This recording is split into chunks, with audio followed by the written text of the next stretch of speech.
Pruning of plants to stimulate growth is a technique used by many farmers. ZEBEDAYO HAKIZIMA enjoys performing these tasks at his farm in Makamba district south of Burundi's capital, Bujumbura. Kuishi popote pale hata kama ni kidogo ila mahali ulipozaliwa inaleta baraka. ZEBEDAYO has not always been a content farmer. He and his family fled his home country Burundi in 1972 during the civil war at the tender age of 16.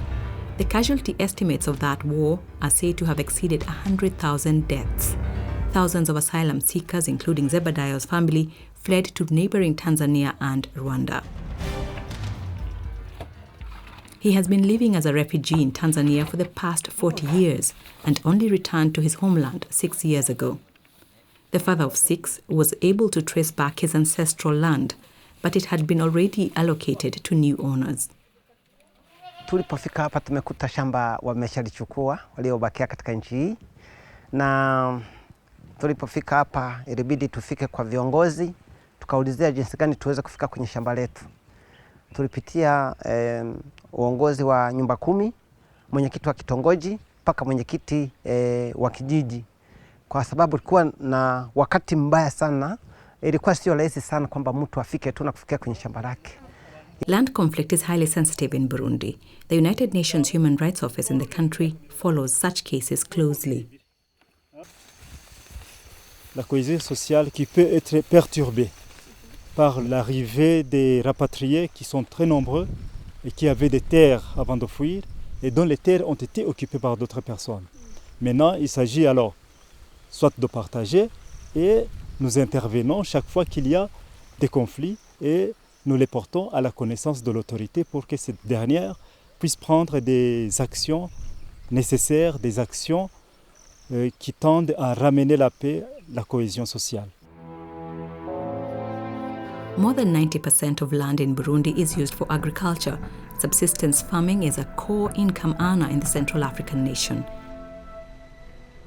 In addition to the succession of conflicts in the country, land has become a contentious issue, making up more than 90% of the disputes brought before the courts. A situation the government acknowledges. Au début, quand ces gens-là se sont commencés à se rapatrier, c'était difficile parce qu'il y en avait parmi les résidents ceux qui ne voulaient pas les recevoir. Et il y en a d'autres qui voulaient les recevoir. En tant que représentant du gouvernement, on a pris la mesure d'abord de les installer dans 50 mètres sur 50 dans les propriétés. Et là aussi, ce n'était pas chose facile parce qu'il y en avait ceux qui résistaient, ceux qui ne voulaient pas que ces gens-là soient rétablis dans ces 50 mètres sur 50. However, a peace deal signed in the year 2000, the Arusha Peace and Reconciliation Agreement that ended the more recent civil war, established a National Commission on Land and Other Assets. But this body has been adjudicating land conflicts in the country. Its activities have recently been suspended. Land continues to be an emotive issue for the small country roughly the size of the US state of Massachusetts. The average fertility rate is 6 children per woman, and with a growing population currently of about 10 million people, land distribution is key to addressing the emerging conflicts. It's necessary to train the judges, the magistrates, for them to appreciate the need to have a balance between the customary law, which is governing issues like inheritance, but also bring to term by sensitizing the communities to really applying modern law as much as possible. The principle of equity needs to be reinterrogated in a fashion that allows for men and women to equally access. Because actually, in terms of the land issue, what is at stake is the use of the land for survival. Surviving on land as a means of livelihood is common for many Burundians. And as some farmers like ZEBEDAYO gain land that was previously confiscated, others are losing it. We met ELIAS BUYOYA, who showed us about 4 acres of land where his family cultivated for years. Jewe nta kazoza na kamwe mfise. Kugeza uyu munsi jewe naho umuntu umwe agwara mu muryango w'iwacu kubera ivyo twari dufise nivyo batwaye. Buyoya's father says he moved here in Makamba after selling his ancestral land in central Burundi. He says he used the proceeds from the land sale in 1975 to plant palm trees on his new land, where he has lived for the past 4 decades. But the land has since been reclaimed by a former owner returned from exile. He wants compensation from the government.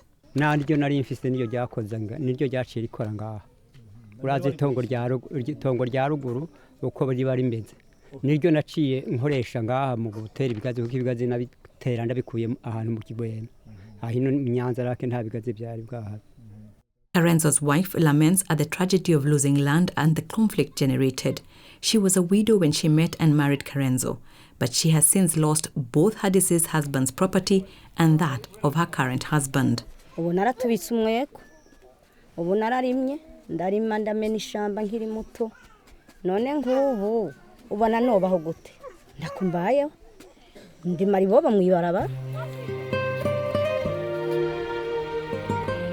It is estimated that more than 500,000 people have returned to Burundi in the last 10 years. During this time, some have gained land and others, like Karenzo's family, now living in settlements, have lost it.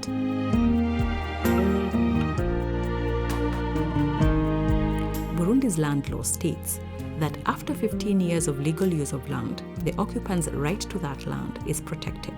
The same thing is true about 30 years, regardless of how the occupant obtained the use of the land. Land continues to be a sensitive issue, but there are exceptions. ZEBEDAYO chose peace over conflict by agreeing to share his confiscated land with the previous occupant. Mimi niliona kwamba nitafuta amani ya kuishi na watu. Sikupenda kufanya msongamano kwa sababu vita si nzuri. Kuishi ni vizuri kuliko kuishi na vitu vingi, unapata hasara, unakosa amani. With both political and personal goodwill, conflict over land in Burundi can be averted with previous and current landowners coexisting by sharing the pie.